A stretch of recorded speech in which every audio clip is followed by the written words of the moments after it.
কোনো কিছুতে আস্তে আস্তে অভ্যস্ত হয়ে যাওয়ার ক্ষেত্রে আমরা যেই ধরনের ইংলিশ ইউজ করতে পারি সেটা হলো গেট ইউজড টু।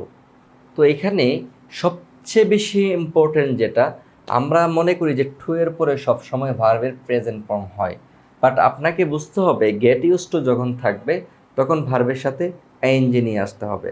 আমরা কিন্তু মানে যত্রতত্র আমরা ইউজ করি যে টুর পরে প্রেজেন্ট ফর্ম বসে, বাট যখন গেট ইউজ টু থাকবে তারপরে ভার্বের সাথে আইএনজি নিয়ে আসতে হবে।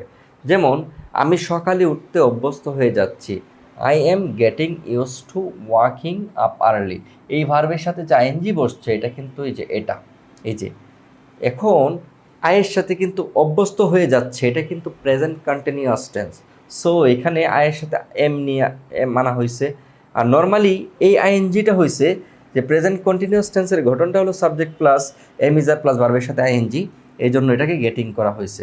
I am getting use to, আর এই যে ভার্বের সাথে আইএনজি এটা কিন্তু waking up early in the morning, মানে এই আইএনজিটা হলো এটা। আর এটা হলো টেন্সের জন্য, যেহেতু এটা প্রেজেন্ট কন্টিনিউয়াস টেন্সে আছে, আমি সকালে উঠতে অভ্যস্ত হয়ে যাচ্ছে, এটা চলমান।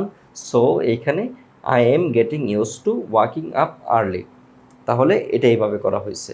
দেন যদি বলি আমি ইংলিশে কথা বলতে অভ্যস্ত হয়ে যাচ্ছি, I am getting use to speaking English, just এই স্পিকিংটা এখানে বসিয়ে দিলেই হবে।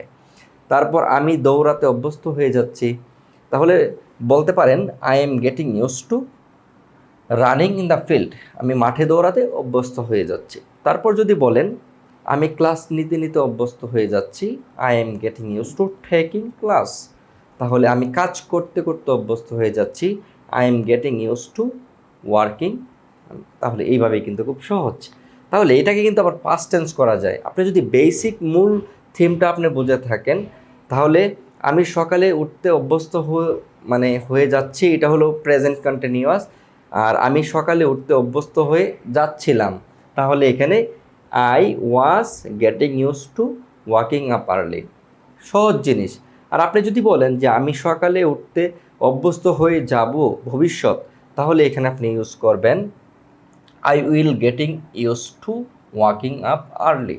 আপনাকে আমি যেটা বোঝাতে চাচ্ছি সেটা হলো সাবজেক্টের পরে যদি গেট ইউজ টু হয়, অবশ্যই ভার্বের পরে আইএনজি নিয়ে আসতে হবে।